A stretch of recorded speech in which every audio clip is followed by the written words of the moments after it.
제가 최근에 설교 시간을 통해서 우리 기독교의 궁극적인 목표가 무언가 하는 것을 제가 반복적으로 말씀드렸습니다. 자, 여러분, 우리 신앙의 궁극적인 목적, 우리 기독교가 지향하는 궁극적인 목표는 구원이 아닙니다. 뭐죠? 하나님을 섬기며 사는 것, 하나님의 영광을 위하여 사는 것, 이것이 우리 신앙의 궁극적인 목표요. 또 이 일을 위하여 우리를 구원하셨습니다. 왜 그렇습니까? 우리가 구원받지 않으면, 우리가 하나님 앞에 생명의 사람으로 거듭나지 않으면 하나님을 섬긴다, 어불성설입니다. 하나님의 영광을 위하여 산다, 이건 우리에게 불가능한 일이기 때문에 이 일이 가능해지도록 우리를 구원하신 겁니다. 자, 그런데 많은 사람들이 이 신앙의 이 가장 중요한 이 그림, 우리 신앙의 궁극적인 목표는 하나님을 섬기는 것이다, 이 일을 위하여 우리는 구원받은 것이다, 이 그림을 거꾸로 이렇게 놓고 살아가고 있는 신앙생활하는 그런 성도들이 얼마나 많은지 모릅니다. 그러니 하나님을 섬기는 것도 어떻게 되는 거예요? 하나님을 섬기는 것도 구원을 위해서, 하나님을 예배하는 것도 구원을 위해서, 하나님께 예물을 드리는 것도 구원을 위해서, 기도하는 것도 구원을, 모든 것이 다 구원을 위한 어떤 조건이 되어버리고 만 겁니다. 여러분, 이런 그림을 당장에 뜯어버리지 않으면 여러분, 우리는 언제든지 이단에 빠질 위험성을 늘 안고 살아가는 것과 마찬가지입니다. 왜 그렇습니까? 여러분, 우리 기독교 신앙을 제외하고 이단도 그렇고 다른 이방 종교들도 그렇고 다 목적이 뭐죠? 다 구원이기 때문에 그렇습니다. 인간 냄새 짙은 철학을 여러분 한번 생각해 보십시오. 철학에서도 여러분 결국 궁극적으로 구원을 이야기하는데, 철학에서 말하는 그 구원은 소위 뭐라고 부르죠? 행복이라고 부릅니다. 그 행복이 어떤 쾌락이든지 정념이든지 공공의 이익이든지 다 모양은 같지만 결국 철학에서 추구하는 그 구원은 결국 행복인 것이죠. 공산주의 마르크시즘도 결국 사람들로 하여금 행복하게 하기 위한 어떤 사상이요 철학으로 드러난 것 아니겠습니까? 그런데 이 모든 철학과 사상을 한번 보십시오. 성경에서 말하고 있는 하나님을 섬긴다는 것, 그리고 또 그 마음을 가지고 이웃을 섬기며 산다는 것에 대한 그 그림이 전혀 없습니다. 그냥 나의 행복이 무엇인가, 여기에 방점을 두고 모든 삶을 살아가는 것, 이것이 이 세상의 큰 그림이 되는 것이죠. 이런 그림으로 여러분 종교를 이해하면 결국 구원이 최종 목적지가 되는 거예요. 구원이 결국 나와 우리 가족들이 행복해지는 것을 목적으로 두고 절에도 가고 성당에도 가고 교회도 가는 겁니다. 그러면 어떤 문제가 발생하죠? 예를 들어서 제가 여러분에게 안수 기도를 했는데 여러분이 오랫동안 고민이었던 병이 나아버렸어요. 좋잖아요. 행복하지 않습니까? 수능 전날 수험생들을 위해 안수 기도했는데 모의고사보다 평균이 한 60점 올랐어요. 정말 대단한 일 아닙니까? 행복하잖아요. 여러분, 기업에서 개업 예배 드려주십시오 해서 가서 이 기업이, 이 영업장이 하나님 복을 받아서 잘 되게 해주십시오, 그렇게 기도했는데 얼마 지나지 않아서 웨이팅이 30분씩 되는 그런 가게가 돼버렸어요. 얼마나 행복합니까? 자, 그러면 여러분의 신앙은 어떻게 되겠습니까? 여러분, 하나님 찾으시겠어요? 아니면 저 찾으시겠어요? 저 찾는 게 훨씬 더 쉽지 않으시겠습니까? 여러분, 절대 그러면 하나님을 여러분 찾지 않으십니다. 이게 뭐 때문에 그렇다고요? 세상의 모든 종교와 종교인들은 늘 구원과 행복을 추구하면서 믿어가기 때문에 그렇습니다. 여러분, 구원 중심의 신앙생활을 하게 되면 그 중심에 목사가 있든지 기도빨이 좋은 어떤 전도사나 권사가 있든지 사제가 있든지 법사가 있든지 다 뭐예요? 그 사람은 적어도 나와 우리 가정에는 샤먼이 됩니다. 샤먼이 뭐예요? 무당이죠. 개업을 하면 개업 예배를 요청하는 경우가 있습니다. 그런데 한번 생각해 보십시오. 개업 예배를 왜 요청할까요? 개업 예배 자체가 나쁘다는 게 아니에요. 개업 예배를 왜 요청하는 걸까요? 혹여 가게 장사가 잘 되게 해달라는 것, 이 정도의 차원에서 예배를 생각한다라고 한다면 돼지머리 앞에다 놓고 고사 지내는 거랑 뭐가 다르겠습니까? 우리 내면의 소망은 똑같지 않습니까? 돼지머리만 없을 뿐이지. 목사가 그 자리에 있는 것이지. 여러분, 우리 내면의 소망은 다 똑같은 거예요. 예배드려서 잘 되게 해달라, 행복하게 해달라는 겁니다. 이게 다 우리 삶의 목표가 구원이요 행복이어서 그렇습니다. 여러분, 사업하시는 분들, 사업의 목표가 뭡니까? 최소 투자에서 최대의 이익을 창출하는 것입니까? 여러분의 가정의 목표, 어떤 목적이 뭡니까? 가화만사성이십니까? 여러분, 아니죠. 모든 그리스도인들은 어떤 삶의 영역에서든지 하나님을 섬기는 것이어야 됩니다. 목회자가 점점 샤먼화가 되어가서 종교개혁이 일어났습니다. 여러분, 종교개혁은 그렇게 일어났어요. 그래서 종교개혁자들이 가장 먼저 벗어 던져버린 것이 뭡니까? 바로 로마 가톨릭의 이 사제복, 로만 칼라, 이거 가장 먼저 벗어 던져버렸죠. 칼빈 종교개혁자들은 어때요? 검은색 가운과 그리고 평상복 차림이면 충분하다. 그리고 예배 집례나 말씀을 가르치는 일이 아닌 경우에는 목사도 성도의 자리로 돌아가서 하나님을 섬기는 것이 옳다라고 해서 종교개혁을 일으켰습니다. 그래서 로만 컬러 안 하는 겁니다. 물론 저들은 지지하지 않겠지만.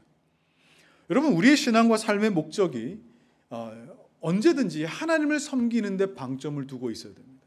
이단들을 보십시오. 사람들 미혹할 때 당신 지금 하나님을 잘 섬기고 있습니까? 이런 걸 가지고 미혹하거나 위협합니까? 아니잖아요. 뭘 가지고 흔들죠? 구원입니다. 당신 구원 받았습니까? 당신 이렇게 있다가는 구원 못 받습니다.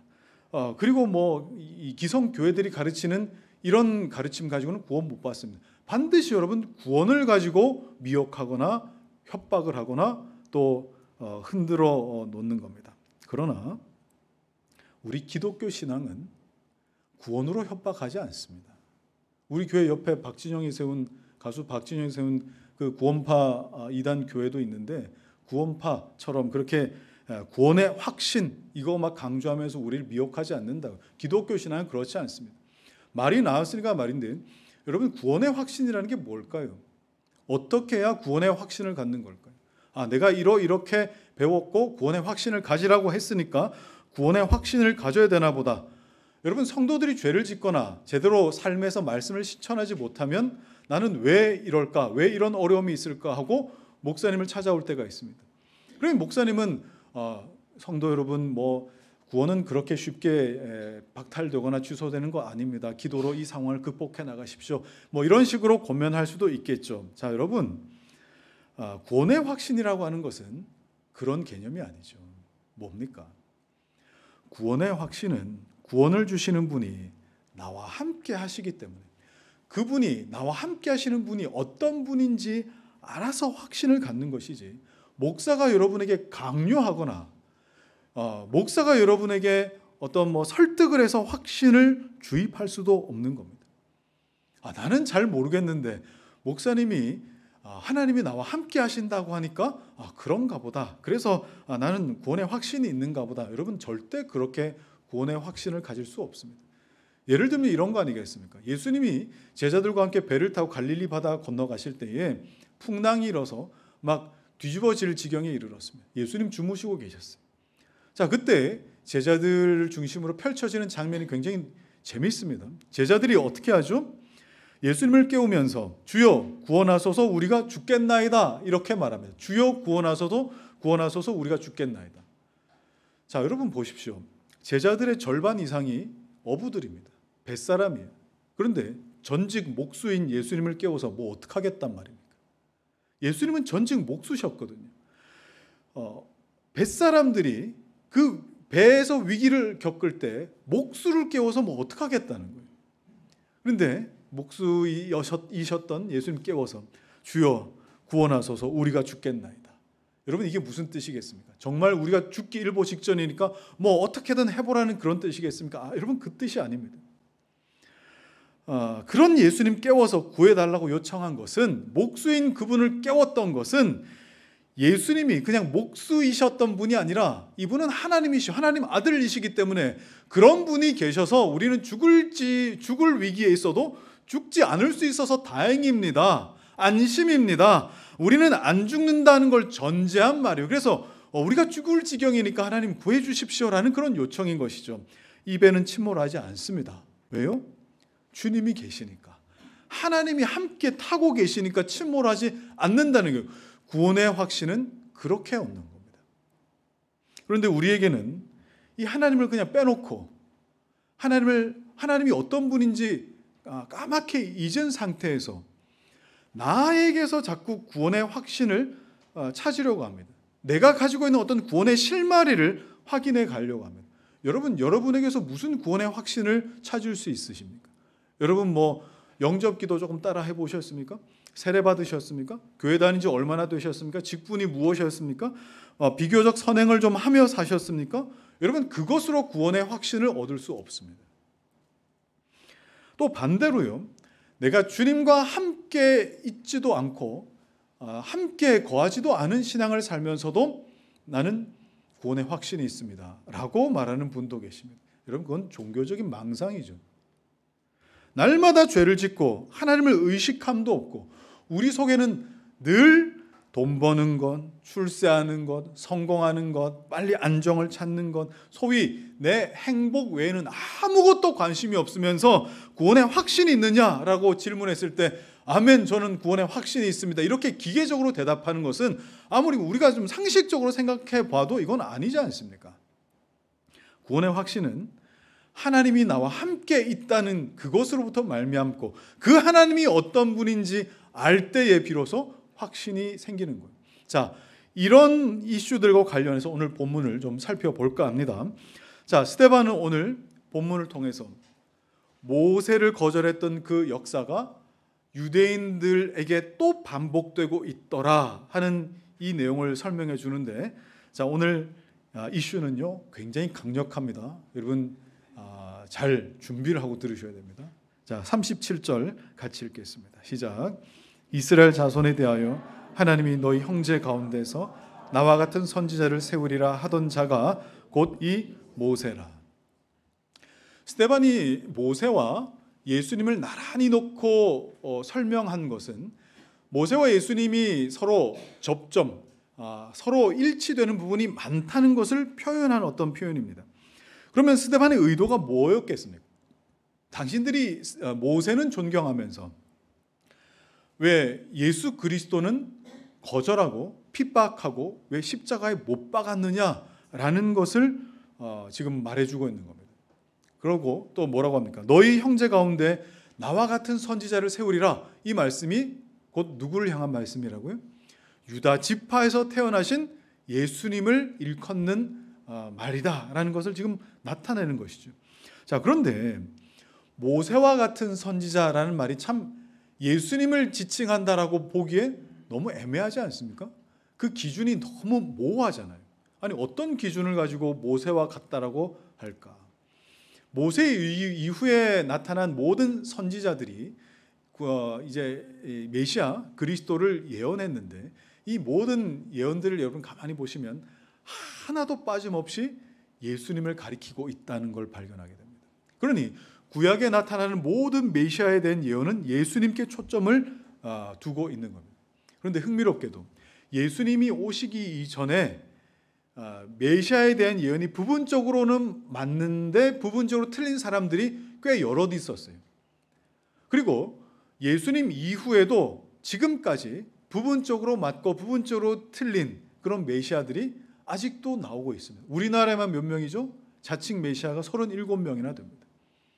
자, 그러면 우리는 그렇게 여길 수 있겠지만 유대인들은 모세의 그 말, 나와 같은 선지자, 나와 같은 선지자라는 이 모세의 말을 어떤 식으로 이해했을까? 여러분, 유대인들이 모세를 딱 생각할 때 가장 큰 그림이 뭐예요? 모세를 생각할 때 가장 큰 그림, 그는 우리의 구원자요 지도자라는 거예요. 그죠? 출애굽입니다. 출애굽해서 놀라운 방법으로 출애굽해서 홍해를 건넌 사건, 이게 모세를 생각할 때 가장 큰 사건인 거예요. 그러니까 유대인들이 모세와 같은 선지자라고 할 때에 얼른 직관적으로 드는 어떤 그림은 어떤 그림이겠습니까? 지금 우리가 로마 압제 속에 있으니까 그 당시 바로로부터 애굽에서 끄집어냈던 그런 모세와 같은 선지자, 우리에게 보내주실 때 로마의 압제로부터 독립시켜줄 그런 어떤 정치적인 리더십이겠구나, 이걸 고대했을 겁니다. 그러나 예수님은 그 옛날 모세가 바로를 대항해서 막 펼쳤던 그런 어떤 모습처럼 로마를 향해 뭐 항거하거나 로마를 향해 뭐 반발심을 가지거나 전혀 그러지 않으셨어요. 그러니 시간이 가면 갈수록 메시아 아닌 것 같은데 라는 그런 어떤 마음이 유대인들 가운데 들었던 것이죠. 실망이었습니다. 시간이 가면 갈수록 실망감을 감출 수 없었습니다. 자, 여러분, 왜 실망했을까? 나와 같은 선지자라고 하는 이 모세의 이 말에 뭘 투영했던 겁니까? 자신들의 욕심, 자신들의 소망, 자신들의 그 욕망을 투영해서 이해했기 때문에 실망할 수밖에 없었어요. 자, 여러분은 예수로 사는 교회에 오실 때에 무엇을 기대하고 오셨습니까? 무엇을 원해서 오셨을까? 한번 생각해 보시기 바랍니다. 성도들이 교회를 선택할 때 가장 중요하게 여기는 것이 여러분 뭘 것 같습니까? 설교죠. 성도들은 설교를 교회 선택에 있어서 가장 중요한 요소로 꼽습니다. 그런데 참 아이러니하게도 그 설교를 가지고 내 삶으로 들어가서 고군분투하고 몸부림치는 성도는 그렇게 많지는 않은 것 같습니다. 여러분, 설교를 가지고 내 삶으로 들어가지 않으면 여러분 반드시 여러분은 어떤 때에 딜레마를 경험할 수밖에 없으실 겁니다. 왜 그래요? 나는 분명 하나님 말씀을 사모한다는 그 기대감이 따로 있고, 그리고 또 내 삶을 향한 기대감이 따로 있기 때문에 이것이 언젠가는 괴리감 가운데에 맞지 않다라는 걸 발견하시게 될 겁니다. 가령 이런 것이겠죠. 나는 하나님 말씀을 사모하고 하나님 말씀을 늘 동경한다고 하는데 내 삶은 왜 이렇게 힘들까? 왜 나는 이런 시간을 보내야 하는 걸까? 이런 것입니다. 자, 여러분 정직해지십시오. 나는 왜 예수를 믿는가에 대해 질문하셔야 됩니다. 유대인들에게 나와 같은 선지자라고 하는 이 말은 예수를 믿고 행복해지는 것, 그 이상도 그 이하도 아닌 겁니다. 그 기대가 꺾이니까 예수님을 추종했던 그 어떤 마음들이 돌연 꺾이고 예수님을 십자가에 못 박아 죽이는 일까지 생기지 않습니까? 왜 그래요? 당신은 우리의 기대를 저버린 죄를 지었다라고 하는 겁니다. 당신은 영적인 메시아로 왔다지만 우리에게 필요한 건 육적인 메시아다라고 하는 요구 때문에 그렇습니다. 그런데 오늘날에도 이런 일 많잖아요. 아니, 하나님 살아계시면 나에게 어떻게 이런 일이 있을 수 있습니까? 라는 어떤 질문이 바로 그런 맥락입니다. 그러니 이런 질문을 가지고 교회를 떠나간 사람들이 부지기수고, 그리고 여전히 이게 시한폭탄처럼 되어서 가슴에 늘 품고 살아가는 성도들이 제법 있습니다. 예수님 뭐라고 하셨습니까? 나로 인하여 실족하지 않는 자가 복이 있다 말씀하셨어요. 예수님을 인하여 실족하지 않아야 됩니다. 그럼에도 불구하고 우리는 종교라고 하는 이 영역에 거는 기대감을 가지고 그런 기대감을 그대로 예수님에게 투영하려고 하는 그런 어떤 이 버릇이 있습니다. 그리고 그 기대와 욕망을 채워주기 위해서 교회는 자꾸 뭘 하죠? 면죄부도 만들어서 팔아줍니다. 그 기대와 욕망에 부응하기 위해서. 그리고 또 연말과 연시가 되면은 말씀 뽑기도 하자고 합니다. 또 어디에다가 뭐 성도들 뭐 헌금하면 이름도 새겨 넣어줍니다. 그래서 저는 교회 밖에 플랜카드 같은 거, 현수막 같은 거 걸어놓을 때 좀 그 문구를 주의해서 좀 걸었으면 좋겠어요. 물론 교회에서는 그런 의미가 아닐 수 있겠지만 직관적으로 보는 사람들에게는 오해를 줄 만한 어떤 문구들이 있거든. 어떤 겁니까? 가령 이런 것이죠. 행복의 시작 예수 그리스도. 물론 좋은 의미입니다. 그런데 그 현수막을 보는 그냥 일반 사람들은 어떻게 생각할까요? 행복으로의 초대, 이런 글귀들 어떻게 생각할까요? 직관적으로 느껴지는 건 뭡니까? 나는 예수 믿고 행복하구나 라는 거. 그리고 또 예수를 믿으면 행복해지는구나 정도의 차원인 겁니다. 물론 교회 홍보용 전단지를 만드는데 늘 울고 이런 사진을 넣을 수는 없잖아요. 그래서 빵긋빵긋 웃고 행복한 사진들을 넣을 것인데, 교회는 다 이런 사람들만 모이는 건가? 내 마음은 굉장히 우울하고 불행한 상황 가운데서 와 봤더니 교회라고 하는 곳은 다 행복을 추구하는 사람들만 모이는 것인가에 대한 괴리감이 슬쩍 생길 때가 있습니다. 교회 앞에 선 찬양팀 빵긋빵긋 웃으며 찬양, 저 사람들 뭐가 저렇게 좋을까? 늘 이런 사람들만 모이는 데인가? 어떤 교회는 무슨 불치병 치료하는 종합병원처럼 광고를 하기도 합니다. 그 옛날 베데스다 연못에 어떤 병이든지 선착순 딱 한 사람만 나을 수 있는 기적이 일어날 때에 저 사람은 저렇게 나았구나, 이런 간증을 들으면서 내 마음에 소망을 가지죠. 행복할 수 있겠다라고.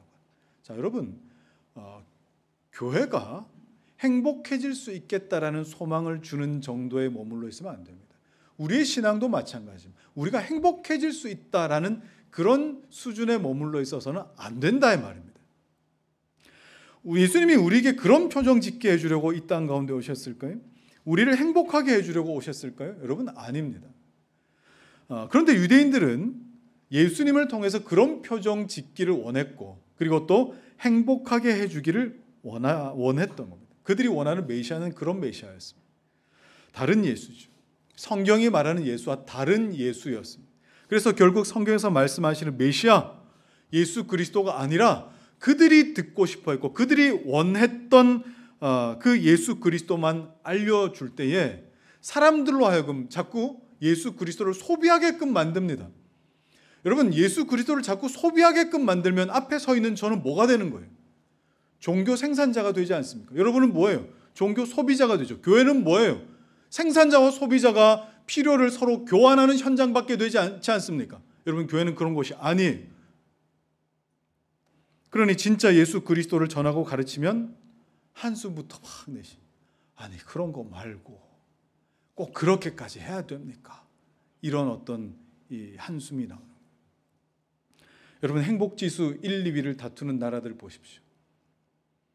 특별히 여러분, 덴마크 행복지수 1, 2위를 다투는 나라인데 지금 그 교회, 덴마크에 있는 교회 다 어떻게 되는지 아세요? 다 텅텅 비었어요. 행복지수 1, 2위인데 어떻게 교회는 다 텅텅 비었을까요? 뭘 말해주는지 우리가 아셔야 되겠죠.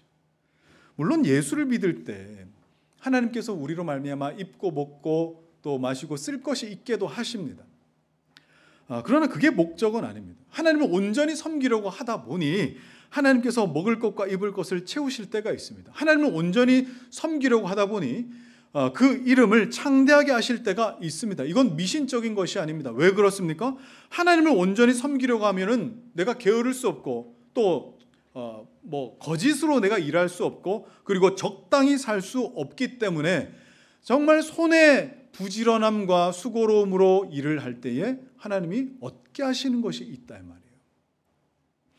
여러분, 우리 예수로 사는 교회는 여러분의 육적인 필요를 채워주는 예수님을 전하지 않습니다. 이걸 기대하고 오셨다면 무조건 실망할 수밖에 없으실 겁니다. 하나님이 어떻게 나에게 이러실 수 있느냐 하는 겁니다. 예수님 당시의 유대인들도 그랬고 지금도 그런 분들은 많습니다. 예수님에게 육적인 만족과 행복, 이걸 자꾸 기대하고 예수님을 바라보는 거예요. 예수님이 사마리아 성에 들어가셔서 어떤 한 여인을 만나실 때에 내가 너에게 생수를 주겠다 말씀하셨습니다. 물을 주겠다. 그랬더니 그 여인이 어떻게 반응합니까? 한번 읽어봅시다. 요한복음 4장 14절 15절 시작. 내가 주는 물을 마시는 자는 영원히 목마르지 아니하리니 내가 주는 물은 그 속에서 영생하도록 솟아나는 샘물이 되리라. 여자가 이르되 주여 그런 물을 내게 주사 목마르지도 않고 또 여기 물 기르러 오지도 않게 하옵소서. 예수님이 주겠다라고 하신 그 생수는 뭡니까? 생명이죠. 다시는 목마르지도 않을 영혼의 생수를 주겠다 하셨는데 여인은 뭘 기대하고 들은 거예요? 내가 이 우물에 우물물 기르러 오지 않도록 하는 영원히 솟아나는 어떤 H2O 그걸 생각했던 것 같아요. 육신의 무리죠. 하나님은 우리의 영혼의 문제, 영혼을 보시는데 우리는 끊임없이 우리의 육신을 더 많이 생각하는 그런 어떤 이 자리에 놓여 있습니다. 아이들도 그렇지 않습니까? 아이들이 정말 중요한 걸 붙들어야 하는데 덜 중요한 거, 늘 핸드폰 보고 시간 때우고 유튜브 보고 그러고 있으면 부모가 어떻게 하죠? 너 용돈 안 준다. 요즘 용돈 안 준다는 건 전혀 위협이 되지 않습니다. 뭐예요? 와이파이 끊어버린다. 데이터 한 달에 100메가로 줄어버린다. 그러면 애들이 막 알러지 막 기겁을 합니다. 자, 여러분, 분별이 안 되고 조절이 안 되면 부모는 차단시키고 없애는 거예요. 자, 그렇다면 하나님도 그러실 수 있다는 걸 아셔야죠. 잠깐 즐기고 말 것에서 눈을 돌려서 영원한 생명에 관심 갖도록 하기 위해서 정말 좋은 것을 주기 위해 덜 좋은 것을 잠깐 거두어 가시기도 하신다는 걸 여러분 아셔야 됩니다. 자, 그러면 스데반은 모세와 같은 선지자를 유대인들에게 어떻게 설명하고 있는지 보십시오. 38절. 자, 시작. 시내산에서 말하던 그 천사와 우리 조상들과 함께 광야 교회에 있었고 또 살아있는 말씀을 받아 우리에게 주던 자가 이 사람이라. 자, 이 말씀이 정확한 그 진의 저 내용을 좀 알긴 좀 애매합니다. 공동 번역이 조금 더 이해하기 좀 수월할 것 같아서 공동 번역 한 번 더 읽어보겠습니다. 시작. 이스라엘 백성이 광야에 모여 있을 때에 모세는 시나이 산에서 그에게 말하는 천사와 우리 조상들 사이에 중개자가 되어 생명의 말씀을 받아 우리에게 전해 주었습니다. 자, 스데반이 설명하려고 하는 모세의 위치를 여러분 아시겠어요? 하나님과 이스라엘 백성들 사이에 생명의 말씀을 받아 백성들에게 전해 주었던 역할을 했던 사람이 바로 모세였다 하는 겁니다. 스데반은 유대인들이 흔히 생각하는 것처럼, 그리고 우리도 흔히 생각하는 것처럼 모세는 구원자, 민족의 지도자 이런 느낌이 아니라, 물론 그런 것도 있지만 스데반이 더 주목하는 것은 뭡니까? 하나님의 말씀을 받아 이스라엘 백성으로 하여금 하나님의 뜻대로 살게 하는 사람, 이게 훨씬 더 큰 비중이었다는 거예요. 공동 번역에서는 중개자라고 그렇게 나와 있습니다. 그렇다면 스데반의 의도를 아셔야죠. 스데반의 의도가 뭐였겠습니까? 스데반은 유대인들이 흔히 생각하는 그런 어떤 그림이 아니라 뭐예요? 말씀을 받아 하나님을 섬기도록 이스라엘 백성들에게 전해 주었던 사람. 무엇을 설명하고 있는 겁니까? 예수님이 어떤 분인지 지금 설명하는 거예요. 특별히 38절에 스데반은 성경에서 유일한 아주 특이한 표현 하나를 거기에 적어 놓습니다. 40년 동안 이스라엘 백성들이 광야 생활을 했는데 여기에 그 생활을 뭐라고 표현했다고요? 광야 교회라고 표현했어요. 그러면 광야 교회라고 한다면 여러분, 이스라엘 백성들은 광야 생활을 안 했어야 되는 생활이 아니었던 겁니다. 반드시 했어야 될 생활, 반드시 감당해야만 했던 그 시간이었던 겁니다. 근데 이스라엘 백성은 전혀 그렇게 생각하지 않죠. 광야 40년 어때요? 통째로 날려버리고 싶은 그런 시간이었던 겁니다. 자, 여러분, 모세가 이스라엘 백성들을 애굽에서 빠져나오게 했던 거 사실입니다. 구원자 역할을 했던 거 사실입니다. 그런데 생각해보면 모세가 이스라엘 백성들과 함께 보낸 대부분의 시간은 어디에서의 생활이었어요? 광야에서의 생활이었어요. 그 인생의 대부분의 시간은 광야에서 보낸 시간이었다고요. 광야에서 전쟁했어요. 광야에서 불뱀에 물렸어요. 광야에 만나와 메추라기 불기둥, 구름기둥, 그리고 또 온갖 원망, 불평, 배반, 또 온갖 감정의 뒤섞임, 이게 다 어디에서 일어났다고요? 광야에서 일어났어요. 그렇게 가나안 땅에 들어갈 준비까지 다 마친 것이 광야였습니다. 그렇다면 나와 같은 선지자를 세우리라 하는 것도 마찬가지겠죠. 뭡니까? 예수님께서 이 땅에 오셔서 우리를 구원하십니다. 맞습니다. 그러나 스데반이 주목하고 있는 것은 예수님이 우리를 구원하신 것, 거기에만 초점 맞춘 것이 아니라 그 이후에 뭐예요? 광야 같은 이 세상에서 구원받은 자기 백성들과 함께 하시면서 하나님 말씀을 전달하시고 하나님 뜻대로 살게 하시기 위해 오신 분이다 라는 것에 초점을 맞추고 있습니다.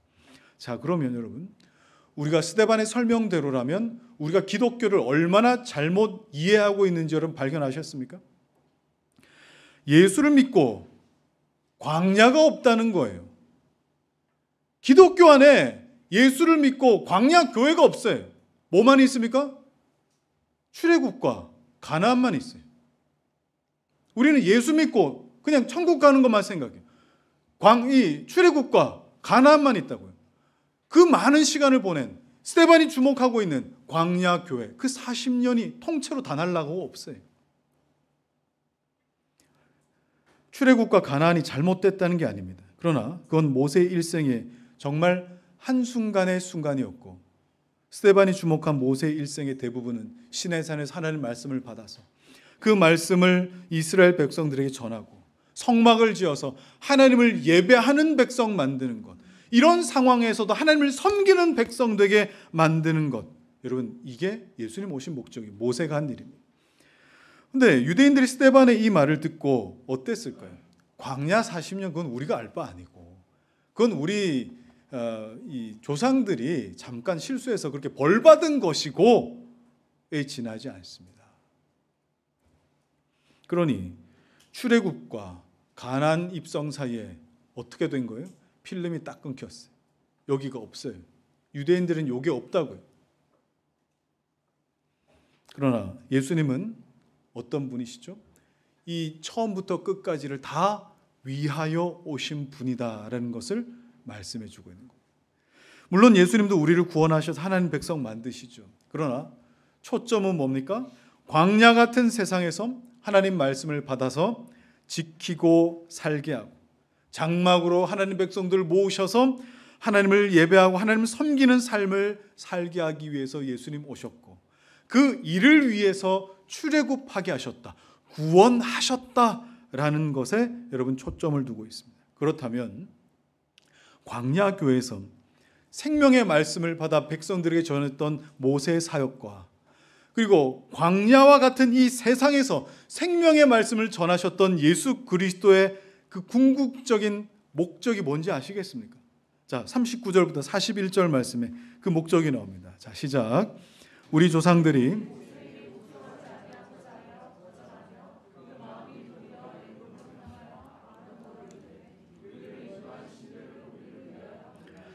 애굽 땅에서 우리를 인도하던 이 모세는 어떻게 되었는지 알지 못하노라 하고, 그때 그들이 송아지를 만들어 그 우상 앞에 제사하며 자기 손으로 만든 것을, 자, 이 말씀을 보면 모세가 생명의 말씀을 받아서 광야 교회에 전달하려고 했던 목적이 분명하게 나오죠. 뭡니까? 우상 숭배하지 말고 온전히 하나님을 섬기라. 이게 이스라엘 백성들에게 말씀을 전했던, 그들을 애굽에서 빠져나오게 했던 궁극적인 목적이 되는 거예요. 그런데 이스라엘 백성들은 반대로 자기 손으로 만든 것을 기뻐합니다. 그렇다면 여러분, 우리가 이 장면에서도 우리 신앙의 목표가 뚜렷하게 보이시죠? 뭐예요? 모세의 사명은 그냥 노예 구출로 끝나지 않습니다. 예수님의 사명은 우리를 죄에서 끄집어내는 것, 여기에서 끝나지 않습니다. 이건 궁극적인 목표가 아니기 때문에. 궁극적인 목표는 뭐예요? 다른 것이 아니라 하나님을 온전히 섬기는 데 있습니다.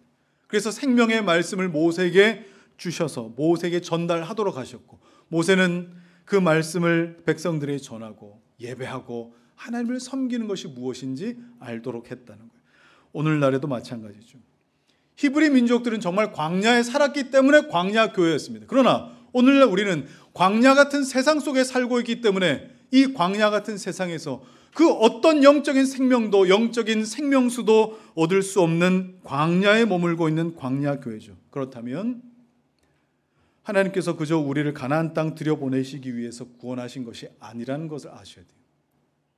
이 광야에서, 도대체 이 상황에서, 이 감정을 안고 이 형편에서, 광야 같은 세상에서, 광야 같은 교회에서, 광야 같은 가정에서, 광야 같은 직장에서 하나님의 말씀과 또 우리의 교회를, 또 신앙을 귀히 여기면서 하나님을 살도록, 하나님을 섬기며 살도록 부름받았다. 라는 사실입니다.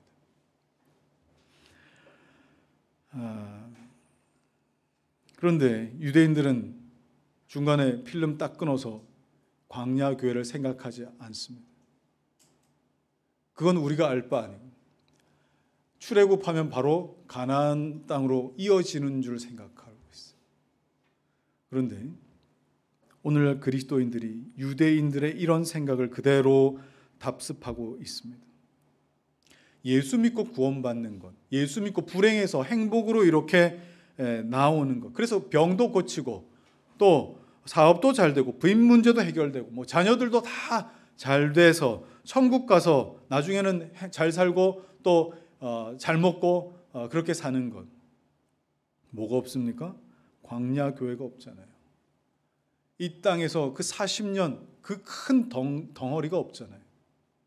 그렇다면 이런 교회, 이렇게 광야 교회가 빠져버린 출애굽과 가나안만 있는 교회 누가 찾아오겠어요?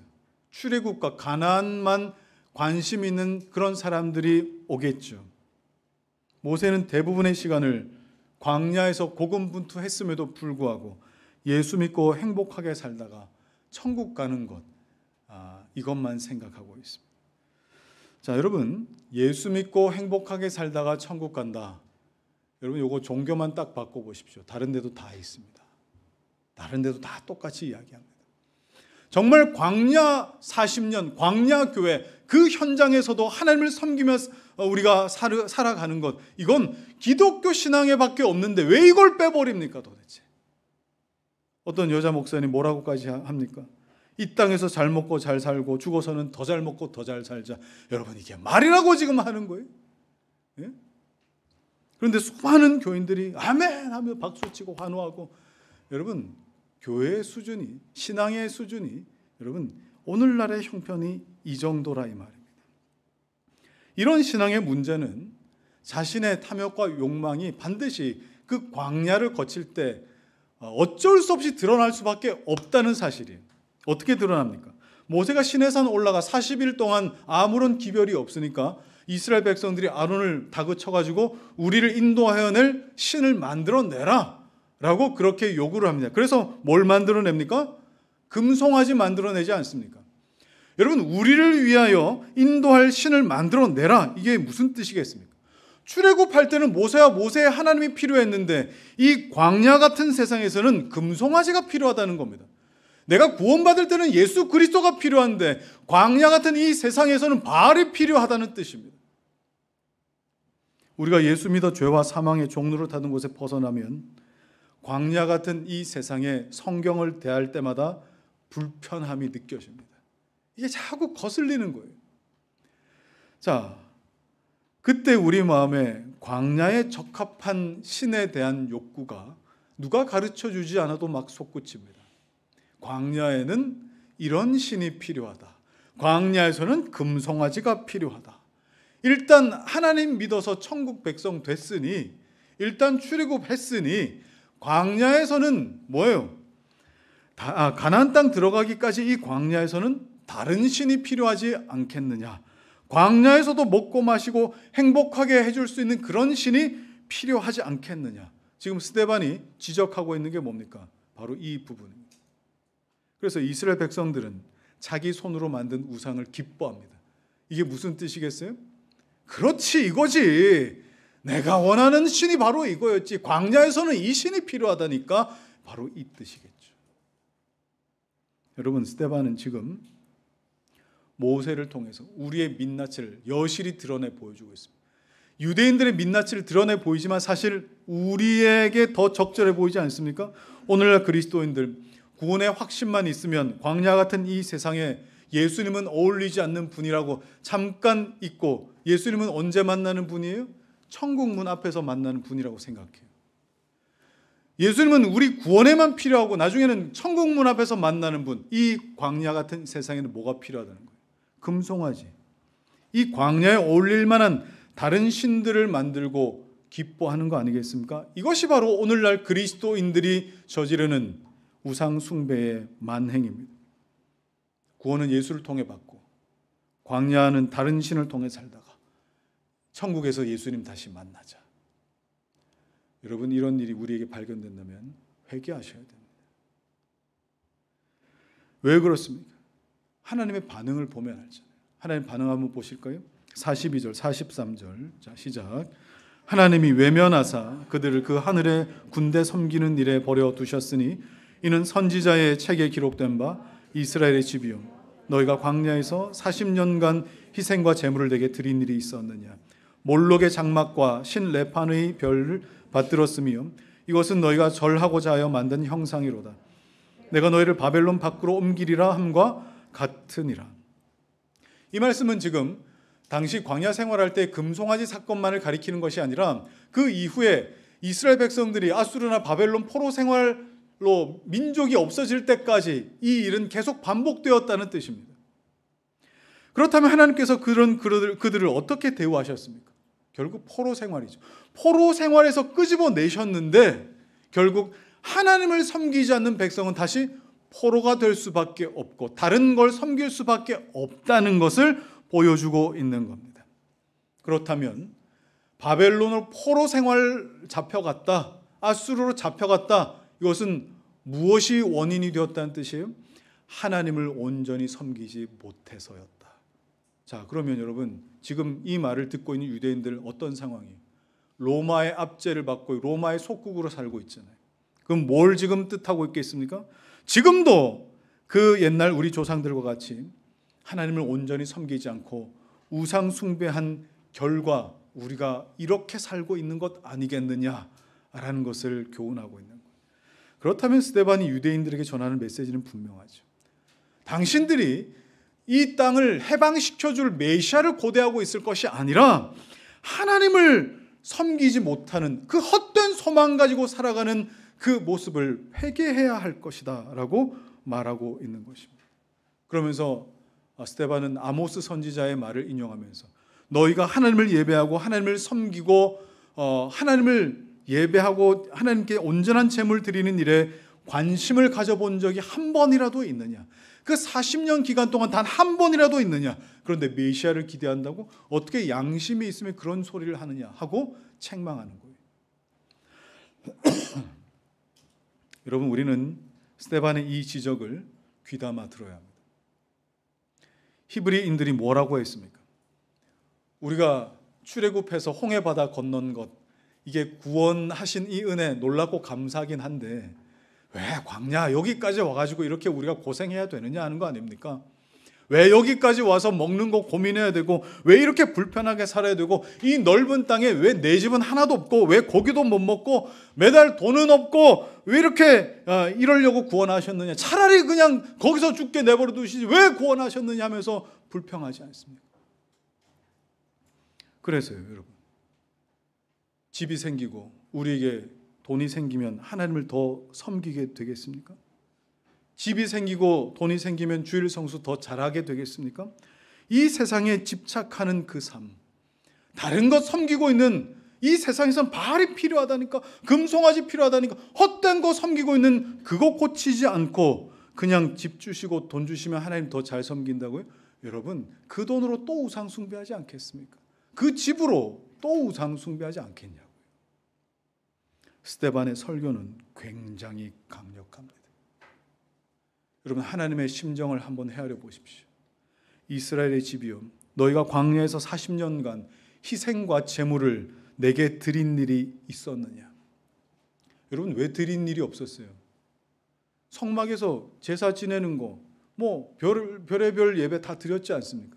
하나님은 한 번도 받아본 적이 없다고 말씀하십니다. 저는 하나님 앞에 갈 때에 제 예배를 그렇게 보실까 봐 저는 두렵습니다. 네가 네 평생에 나에게 참된 예배, 아름다운 예물 드려본 적 있느냐 하실까 봐. 하나님의 탄식과 우리를 향하신 이 심정을 철저하게 외면하면서 우리는 왜 그렇게 하나님께 요구하는 것이 많은지 모르겠어요. 그냥 시간이 없고 피곤하니까 예배도 그냥 업무 처리하듯이 빨리빨리 죽이 되든 밥이 되든 빨리빨리 처리해 버리고 마는 것 같은 그런 느낌으로 우리 예배하지 않습니까? 이것이 스데반의 목소리를 통해 절절하게 듣게 하시는 하나님의 마음인 것입니다. 이제 말씀 정리하겠습니다. 자, 여러분, 반복해서 말씀드립니다. 하나님은 우리로 예배자 되게 하기 위해서, 하나님을 섬기게끔 하기 위해서 우리를 구원하신 겁니다. 출애굽이 목적이 아니에요. 구원이 목적이 아니에요. 가나안, 천국이 목적이 아니에요. 생명의 말씀을 받아서 광야 같은 이 세상에서도, 이 세상을 통째로 잘라내서 그냥 필름이 끊겨버릴 그런 신앙생활을 하는 것이 아니라, 여러분의 가정이 광야라면, 여러분의 인간 관계가 광야라면, 아니 심지어 이 교회가 광야라면, 여러분의 직장이 광야라면, 이 광야에서 하나님의 말씀을 받아 하나님을 섬기는 것이 무엇인지 고군분투하는 것, 거기에 훨씬 더 많은 비중이 있다는 사실을 여러분 기억하셨으면 좋겠습니다. 이를 위하여 우리를 지명하여 부르셨습니다. 우리가 이 세상 살 때에 다른 신이 필요하다. 여러분, 그걸 섬기고 있는 나의 흔적이 있었다면 여러분 우상 숭배 그만하십시오. 그거 내려놓고 하나님을 온전히 섬기는 백성들이, 하나님께서 광야로 보내시든지, 너는 일어나 도시로 가라, 도시로 보내시든지, 가정으로 가라, 가정으로 보내시든지, 어떤 자리에서든지 하나님을 섬길 수 있는, 하나님 드러내는 그런 하나님의 백성들이 다 되시기를 주의 이름으로 축원합니다. 우리 함께 찬양하겠습니다. 주 앞에 엎드려 오직 주님께만 경배합니다. 주 앞에 엎드려 경배합니다. 오직 주께 주 경배합니다. 다른 신 아닌 오직 주께. 한 번 더 주 앞에 엎드려 경배합니다. 주 앞에 엎드려 경배합니다. 오직 주께 주 경배합니다. 다른 신 아닌 오직 주께. 나의 모든 우상들, 나의 모든 우상들, 나의 보좌 모두 다 내려, 나의 모든 우상들, 나의 모든 우상들, 나의 보좌 모두 다 내려. 한 번 더 고백합시다. 나의 모든 우상들, 나의 모든 우상들, 나의 보좌 모두 다 내려놓고 주 앞에 엎드려 경배합니다. 오직 주께.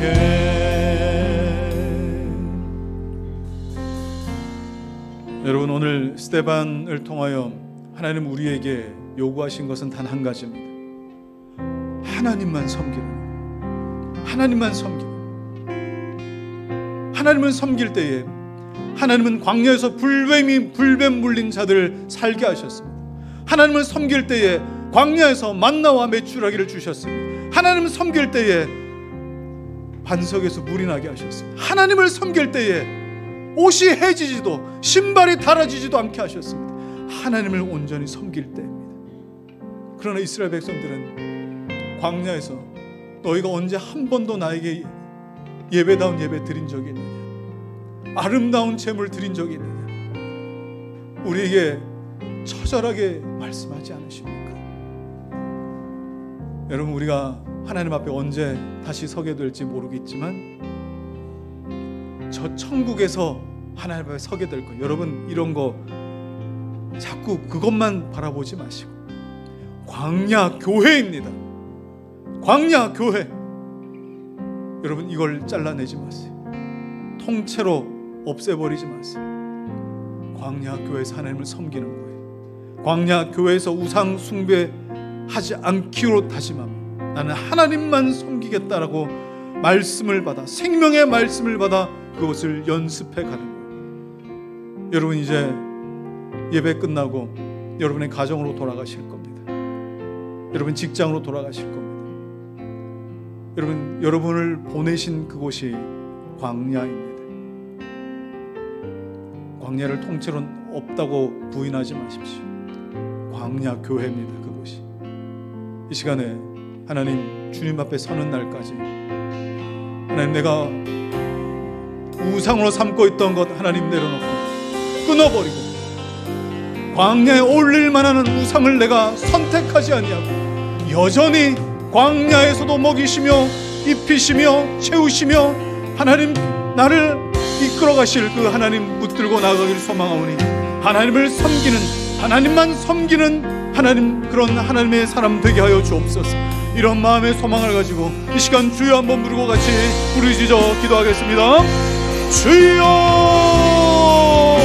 할렐루야. 살아계신 하나님 아버지, 오늘도 아버지 하나님이여 스데반의 입술을 통하여 아버지 하나님이여 광야 같은 이 세상에 살아가는 아버지 하나님이여 우리를 향하여 아버지 하나님이여 광야 교회에 살아가는 너희들이 하나님을 온전히 섬기라고 아버지 말씀하시는 우리 하나님의 부름 앞에 아버지 하나님이여 광야에 올릴 만한 금송아지를 만들어내는 것이 아니라 광야에 올릴 만한 바알을 섬기며 살아가는 것이 아니라 여전히 이 자리에서도 광야 교회에서도 하나님을 섬기는 아버지 나를 구원하신 분도 하나님이시고 이 땅에 아버지 살아가게 하시는 분도 하나님이시고 내가 아버지 가나안 땅 저 천국에 아버지 들어갈 때도 여전히 하나님만 섬기며 하나님의 방법으로만 아버지 살아가기를 소망하오니 아버지 하나님, 주의 백성들에게 하나님을 섬기는 백성이라고 하는 아버지 하나님의 영광을 허락하여 주옵소서. 우리가 아버지는 광야 같은 세상에 아버지 산다 할지라도 하나님 그곳이 아버지 정말 광야 교회라 아버지 우리를 부르셔서 그곳에서도 아버지 하나님이여 채우시며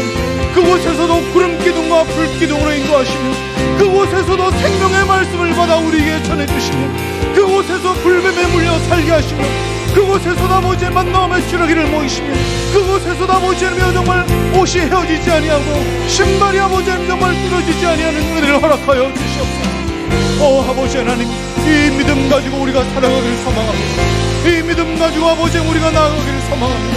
광야 같은 가정에서, 광야 같은 아버지 직장에서, 광야 같은 학교에서, 광야 같은 아버지 우리 삶의 자리에서 주님의 아버지를 살아가게 하심을 아버지 믿으며 아버지 하나님 정말 주님 앞에 아버지 나아갈 소망하오니 주를 섬기는 백성 되게 하여 주옵소서. 주님만 섬기는 백성 되게 하여 주시옵소서. 하나님 아버지, 내 코에 호흡이 멈추는 그날까지 주님 섬기는 백성으로 살다가 저 천국에서 주님 섬기는 이 삶이 온전해지는 기쁨을 우리 모두 누리게 하여 주시옵소서. 단순히 예수 믿고 광야에 40년 광야 교회 건너뛰고 그 어떤 고민도 그 어떤 뜯어진 상처난 흔적도 없이 가나안 성 입성하겠노라 하는 그런 얄팍함, 하나님 우리의 신앙의 여정에는 이제 멈추어지고 끊어지게 하여 주옵소서. 우리를 보내시는 광야 같은 이 자리에 여전히 그곳에서도 하나님을 온전히 섬기며 하나님 기뻐하시는 예배를 드리며 하나님 기뻐하시는 선택을 하며 나아가게 하여 주옵소서. 이제는 우리 주 예수 그리스도의 은혜와 하나님의 사랑과 성령의 인도 교통하시며 나의 평생에 광야에 올릴 만한 우상을 버리고 오직 하나님만 섬기겠노라 소망하는 사랑하는 성도들 머리 위에와 저들의 가정과 생업과 자녀들 위에 이제부터 영원토록 함께 하시기를 간절히 축원하옵나이다. 아멘.